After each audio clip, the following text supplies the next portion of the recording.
Pak Huda tadi Mas Hensat sempat katakan ini akan mungkin ada rencana pemekaran, penambahan jumlah kementerian, berarti kansnya PKB dan Nasdem untuk bisa kebagian juga semakin besar. Tapi mungkin nanti Mas Hensat, kita menuju ke Pak Mahfud Sadi terlebih dahulu. Pak Mahfud, ini kan kalau kita lihat Partai Gelora sudah lebih dulu untuk bisa memberikan dukungan kepada pasangan Capres-Cawapres terpilih ini. Apakah juga sudah mulai lobby-lobby? Kalau Mas Hensat katakan tadi sudah banyak mulai lobby-lobby kepada Pak Prabowo, begitu kan?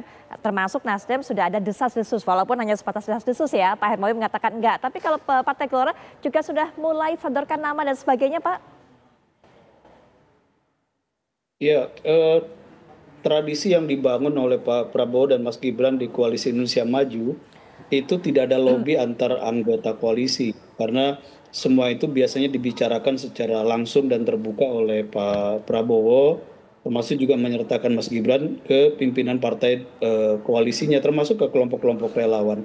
Dan memang ada beberapa kali pimpinan partai diundang oleh Pak Prabowo termasuk membicarakan tentang bagaimana pengelolaan pemerintahan ke depan. Walaupun ini belum mengkerucut sampai pada formula finalnya ya, masih ada 6 bulan ke depan. Saya kira masih banyak variabel yang akan menentukan nanti endingnya akan seperti apa ya, termasuk tadi sangat mungkin akan bertambah unsur-unsur yang akan mendukung pemerintahan.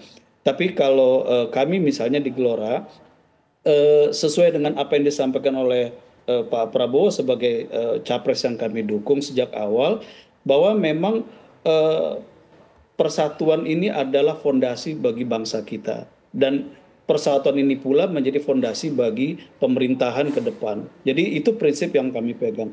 Tetapi memang siapapun unsur-unsur yang nanti akan bergabung, mendukung langsung atau tidak langsung terhadap pemerintahan Pak Prabowo Mas Gibran, ini memang kita harus mengklirkan posisi dan sikap-sikap awal sehingga dia tidak menjadi gangguan atau kerikil dalam sepatu dalam perjalanan berikutnya. Misalnya begini, eh, pada 2019 kan ada satu keputusan politik dari seorang Prabowo Subianto yang sangat yang sangat fenomenal, yaitu kesediaan beliau bergabung dengan pemerintahan Pak Jokowi. Dan pemerintahan Pak Jokowi pada saat itu kan juga ada PKB, ada Nasdem di dalamnya, sebagaimana sampai sekarang masih berlangsung. Nah, saya ingat betul dan kita bisa lacak itu dalam jejak digital, ada pihak-pihak yang dulu bersama Pak Prabowo itu mengembangkan narasi bahwa keputusan politik Pak Prabowo bergabung dengan Pak Jokowi sebagai presiden terpilih saat itu adalah sebagai bentuk pengkhianatan politik.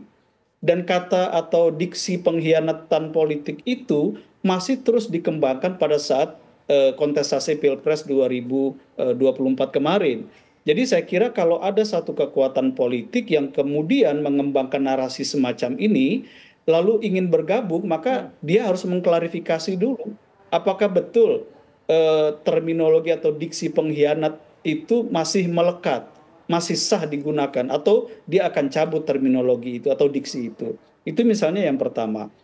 Lalu yang kedua misalnya, kita akan ingat bahwa ada kontroversi yang kuat mengenai pencalonan Mas Gibran sebagai calon wakil presiden pada saat itu. Ada satu kekuatan politik misalnya yang kemudian mengembangkan diksi anak haram konstitusi. Dan itu berulang-ulang, jejak digitalnya bisa kita cek ya. Nah, ketika kemudian misalnya setelah pemilu usai, kekuatan politik semacam ini ingin bergabung, pertanyaannya adalah apakah diksi ini atau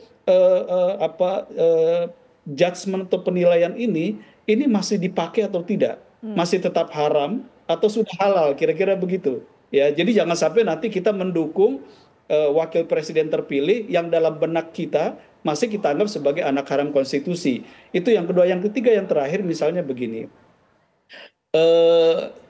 Kan Pak Prabowo berulang-ulang menyatakan bahwa saya tidak akan malu-malu mengatakan bahwa saya adalah pelanjut Presiden Jokowi. Termasuk pemerintahan ke depan adalah pelanjut dari pemerintahan Pak Jokowi yang sekarang ini, yang Nasdem dan PKB juga masih ada di dalamnya.